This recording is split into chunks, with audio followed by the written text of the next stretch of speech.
It will be wonderful. सच? हाँ, बिल्कुल पिछले साल की तरह। पिछले साल एक ठंडी बर्फीली सी झुरझुरी मेरी पीठ पर सिमट आई। वह सितंबर का महीना था। मैं सैल को लेकर दिल्ली आई थी। सब कुछ पीछे छोड़ आई थी। अपना घर-बार, अपनी गृहस्थी। सबने यही समझा था कि मैं कुछ दिनों के लिए रहने आई हूँ। कुछ दिन रहूँगी और फिर वापस चली जाऊँगी। यही सितंबर का महीना था। हम पहाड़ी पर पिकनिक के लिए गए थे।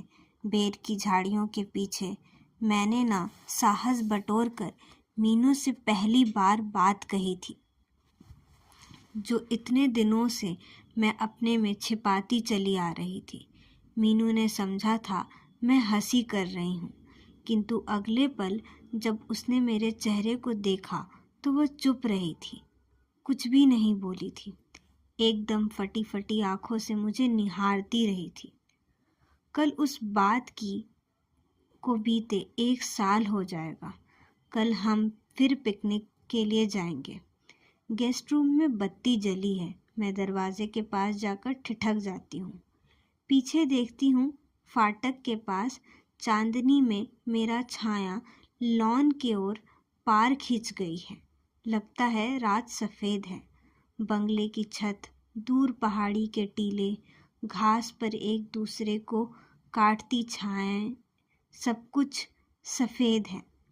घास के तिनके अलग अलग नहीं दिखते। एक हरा सा धब्बा बनकर पेड़ों के नीचे वे एक दूसरे के संग मिल गए हैं। यहाँ से उस कमरे का कोना दिखता है जिसमें मीनू और केसी सोते हैं। कोना भी नहीं, केवल दीवार का एक टुकड़ा जो झाड़ियों से ज़रा दूर है, लेकिन लगता है झाड़ियाँ अंधेरे के संग संग दीवारों के पास तक खिसक आई हैं। एक क्षण के लिए भ्रम होता है कि मैं भूल से यहाँ आ गई हूँ, कि यह मीनू का बंगला नहीं है, वह लॉन नहीं है जिसके कोने कोने से मैं परिचित हूँ। जब कभी भी कोई पक्षी झाड़ियों से बाहर निकलकर उड़ता है, उसके डैनों की छाया घूमते हुए लहू की तरह चांदनी पर फिसलने लगती है। कमरे में दबे पाँव से आई। मेरे पलंग के पास सैल का बिस्तर लगा था। चप्पल उतार कर मैं धीरे से उसके पास बैठ गई।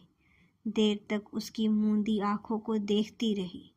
एक बार उसने आंखें खोलकर मुझे देखा था, केवल निमिष भर के लिए, किंतु नींद ने दूसरे ही क्षण उसकी पलकों को अपने में ओढ़ लिया था। बत्ती बुझाकर मैं अपने दूसरे बिस्तर पर लेट गई।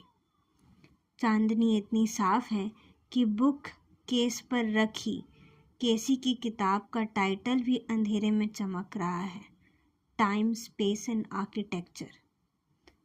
बाहर की खुली खिड़की पर सैल के झूले की रस्सी टंगी है। उसकी छाया खिड़की की जाली पर तिरछी रेखाओं सी पड़ रही है। जब हवा का झोंका आता है तो ये रेखाएं मानो डर कर कांपती हुई एक दूसरे से सट जाती हैं। न जाने क्यों मेरा दिल तेजी से धड़कने लगता है। शायद मेरा भ्रम रहा होगा और मैं सांस रोक लेती रहती हूँ। कमरे की चुप्पी में एक अजीब सी गर्माहट है, जैसे कोई चीज़ दीवारों से रिस रिस कर बहती हुई मेरे पलंग के इर्द गिर्द जमा हो गई हो। लगता है जैसे पास लेटी सैल की सांसें मेरे पास आते आते भटक जाती हैं और मैं उसे सुन नहीं पाती। सुनती हूँ कुछ देर ठहर कर, कुछ निस्तब्ध पलों के बीच जाने के बाद दोबारा सुनती हूँ। न पहला भ्रम महज भ्रम नहीं था। बीच के गलियारे में धीमी सी आहट हुई है। कुछ देर तक सन्नाटा रहता है। कई मिनट इसी तरह अनिश्चित प्रतीक्षा में बीत जाते हैं। बाहर का दरवाज़ा हवा चलने से कभी कभी खुल जाता है, कभी बंद हो जाता है। जब खुलता है तो गलियारे में धूल से सनी पत्तियाँ दीवार से चिपटी हुई तितलियों की तरह उड़ने लगती हैं। गलियारे के सामने लाइब्रेरी की बत्ती जली है। खूंटी से मीनू की शॉल उतार कर मैंने ओढ़ ली। बाहर आई नंगे पांव। लाइब्रेरी का दरवाज़ा खुला था। टेबल लैंप के हरे शेड के पीछे केसी का चेहरा छिप गया है। सोफा पर केवल उसकी टांगें दिखाई देती हैं। सामने तिपाई पर कोन्याक की बोतल और खाली ग्लास पड़े हैं। उनकी छाया हूबहू वैसी है, स्टिल लाइफ की तरह दीवार पर खिंच आई है। बिल्कुल चुप, बिल्कुल स्थिर। तुम अभी सोई नहीं? उसने मुझे देख लिया था। मैं कुछ देर तक चुपचाप तहरी पर खड़ी रही। इतनी रात यहाँ क्या कर रहे हो? वह सोफा पर बैठ गया। उसकी उंगली अभी तक किताबों के पन्नों के बीच दबी थी। मीनू को पसंद नहीं कि मैं उसके कमरे में पीऊँ। रात को मैं अक्सर यहाँ आ जाता हूँ। यहीं सोते हो? मेरा स्वर कुछ ऐसा था कि खुद मुझसे नहीं पहचाना गया। कभी कभी। Anyway, it hardly makes any difference, is it? उसने धीमे से हंस दिया। मैं कभी उसकी ओर देखती रही। बाहर अंधेरे में बजरी की सड़क पर भागती पत्तियों का शोर हो रहा था। कुछ देर तक हम दोनों रात की इन अजीब खामोश आवाज़ों को सुनते रहे। मैं तुम्हारे कमरे तक आया था, फिर सोचा शायद तुम सो गई हो। कुछ कहना था? बैठ जाओ। केसी का चेहरा पत्थर सा भावहीन और शांत था। उसमें कुछ भी ऐसा नहीं था जिसे मैं पढ़ पाती। उसकी छाया आधी ग्रामोफोन पर, आधी दीवार पर पड़ रही थी। ग्रामोफोन और किताबों की शेल्फ के बीच एक छोटी सी मेज है जिस पर रिकॉर्ड का बंडल रखा है, जो शायद अभी तक नहीं खोला गया। जबलपुर से चिट्ठी आई है। केसी ने मेरी ओर नहीं देखा। वह शायद यह भी नहीं जानता कि मैं उसकी ओर देख रही हूँ। तुमसे पूछना था कि क्या उत्तर दूँ, उसने कहा। मैं प्रतीक्षा कर रही हूँ, लेकिन केसी चुप है। वह भी शायद प्रतीक्षा कर रहा है। तुम्हें क्यों भेजा है? पत्र तुम्हारे लिए है, सिर्फ लिफाफे पर मेरा नाम है। केसी ने जेब से लिफाफा निकाला और उसे ग्रामोफोन पर रख दिया। इसे पढ़ लो। लिफाफे पर जो हस्तलिपि है उसे पहचानती हूँ। उसे देखकर जिस व्यक्ति का चेहरा आंखों के सामने घूम जाता है, उसे पहचानती हूँ। क्या मैं कभी अपने अतीत से छुटकारा नहीं पा सकूंगी? वह हमेशा छाए की तरह पीछा आता रहेगा। पढ़ोगी नहीं? क्या होगा? केसी हताश भाव से मुझे देखता और मैं जानती हूँ वह क्या सोच रहा है। तुम्हें बुलाया है, जानती हूँ। वह एक बार शैल को देखना चाहते हैं। वह शैल के पिता हैं। जब आकर देखना चाहें देख लें, अपने संग ले जाना चाहें ले जाएं। मैं रोकूंगी नहीं, यही मैंने कहा था। केशी निर्विकार होकर भाव से मुझे देखता रहा था। वह सोफा से उठ खड़ा हुआ। मैं अपनी कुर्सी से चिपकी बैठी रही थी। मुझे लगता है मैं रात भर इसी कुर्सी पर बैठी रहूंगी। रात भर केसी खिड़की के पास खड़ा रहेगा। रूनी, तुमने सोचा क्या है? क्या ऐसे ही रहोगी? मेरी आंखें अनायास उसके चेहरे पर उठाई थी। कुछ है मेरे भीतर जो बहुत निरीह है, बहुत विवश है। केसी उसे नहीं देखता है तो भी शायद आंखें मूंद कर। इस क्षण भी वह चुप है। उसकी भावहीन पथरीली आंखों में कुछ भी ऐसा नहीं है जिसे मैं ले सकूं, जो वह मुझे दे सके। मुझे अचानक शर्म आती है अपने पर, अपनी कमज़ोरी पर, और मैं हंस पड़ती हूँ। मेरी समूची देह बार बार किसी झटके से हिल उठती है। रूनी, केसी का मुख एकदम मलान सा हो उठा था। उसका स्वर मुझे अजीब सा लगा था। मैं हंसते हंसते सहसा चुप हो गई थी। वह धीमे झिझकते कदमों से मेरे पास चला आया था। बीच में ग्रामोफोन था। ग्रामोफोन पर लिफाफा रखा था। रूनी, मुझे तुमसे कुछ और नहीं कहना है। तुम चाहो तो अपने कमरे में जा सकती हो। मैं कुछ नहीं कहती। मैं सिर्फ उसकी कमीज का खुला कॉलर देख रही हूँ, जिसके पीछे उसकी छाती के भूरे बाल बिजली की रोशनी में चमक रहे हैं। दूसरे कमरे में कभी कभी सोती हुई शैल की सांसें सुनाई दे जाती हैं। उसे सुनकर मन फिर स्थिर हो जाता है। लगता है उन नर्म सांसों की आहट ने कमरे की हवा को बहुत हल्का सा कर दिया है। सुना है तुम कुछ नए रिकॉर्ड लाए हो। हाँ, सुनोगी? अभी नहीं, शैल सो रही है।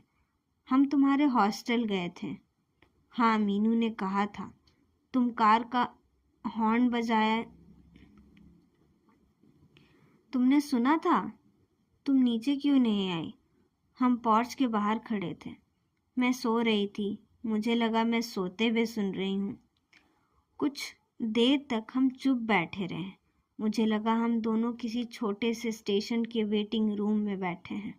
दोनों चुपचाप अपनी अपनी ट्रेनों की प्रतीक्षा कर रहे हैं, किंतु बीच के इन लम्हों को हम अच्छी तरह गुजार देना चाहते हैं, ताकि बाद में हम दोनों में से किसी को एक दूसरे के प्रति कोई गिला, कोई शिकायत ना रहे।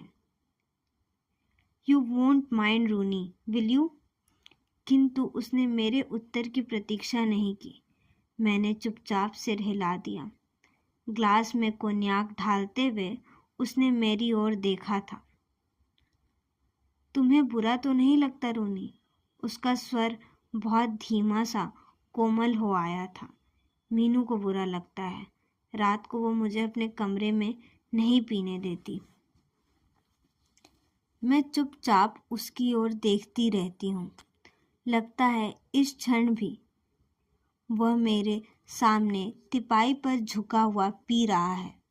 उसमें कुछ ऐसा है जिसके केवल होने भर का आभास होता है, किंतु जो उंगलियों में आता है फिसल जाता है। मैं उसका गोल पीला चेहरा, गालों की चौड़ी उभरी हुई हड्डियां, तनिक गहरी उदास आंखें देख सकती हूँ। सिर के बाल धीरे धीरे उड़ते जा रहे हैं, जिनके कारण माथा बहुत ऊंचा दिखाई देता है। कुछ चेहरे होते हैं जो तुरंत अपना प्रभाव अंकित कर जाते हैं। केसी का चेहरा ऐसा नहीं था। उसमें कुछ भी ऐसा नहीं था जो दृष्टि को रोक सके, एकाएक स्तंभित कर सके। वह चेहरा बहुत पुराना है, जिसे देखना नहीं होता, केवल पहचानना होता है। यह अजीब है, किंतु जब कभी मैं उसके चेहरे को देखती हूँ, पुराने पत्थरों पर खुदा हुआ हायरोग्राम याद हो आता है, बहुत दूर किंतु पहचाना सा। आज शाम मैंने तुम्हें खिड़की से देखा था, उसने कहा। कहाँ? तुम अंधेरे में लॉन में बैठी थी। मैंने तुम्हें बंगले में आते देखा था। तुम फाटक के भीतर घुसी थी। तुम घास पर बैठी रही और भीतर किसी को मालूम नहीं हुआ कि तुम हॉस्टल से आ गई हो। अंधेरे में घास पर बैठी हो। वे सब तुम्हारी राह देख रहे थे। केसी ने अपने ग्लास में कुछ और कोन्याक ढाल ली। हालांकि अभी ग्लास खाली नहीं हुआ था। वह मेरी ओर देख नहीं रहा था। वह खिड़की के बाहर देख रहा है, मानो मैं अब भी कमरे में होकर अंधेरे लॉन में बैठी हूँ। इन गर्मियों में शायद हम शिमला जाएंगे। हाँ, मीनू ने बताया। तुम भी हमारे संग चलोगी? मैं हंसने लगती हूँ। फिर हम खामोश हो जाते हैं।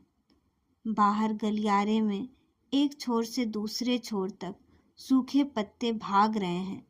हवा से दरवाजे कभी खुलता कभी बंद होता। केसी, एक बात पूछूं? क्या रोनी? तुमने मुझे वह पत्र क्यों दिखाया? क्या तुम सचमुच सोचते थे कि मैं वापस लौट जाऊंगी? यह तुम्हारी इच्छा है रोनी। और तुम? मैं हकला कर चुप हो जाती हूँ, क्योंकि मैं जानती हूँ आगे कुछ भी कहना बेकार है। लगता है हम दोनों एक ऐसी स्थिति में पहुँच गए हैं जहाँ शब्दों में कोई अर्थ नहीं रह जाते, जहाँ हम बिना सोचे समझे एक दूसरे से झूठ बोल सकते हैं, क्योंकि झूठ कोई मानी नहीं रखता। लगता है शब्दों का झूठ सच हमसे नहीं जुड़ा है, वे अपनी जिम्मेदारी पर खुद खड़े हैं। उस क्षण मुझे पहली बार पता चला कि जो शब्द हम बोलते हैं उस क्षण वे कभी कभी अपने में कितने अकेले हो जाते हैं। केसी ने धीरे से ग्लास उठाया। ग्लास के कांच और उंगलियों के बीच रोशनी का धब्बा कोन्याक पर धीरे धीरे तिर रहा था। तुम यहाँ हॉस्टल में कब तक रहोगी? हेलो, तो जैसा कि आपने देखा, ये इस कहानी का दूसरा भाग है और इसके बाद इस कहानी का एक और भाग आएगा जो कि इसका अंतिम भाग होगा। आई होप आप सबको ये पसंद आया होगा। Thank you.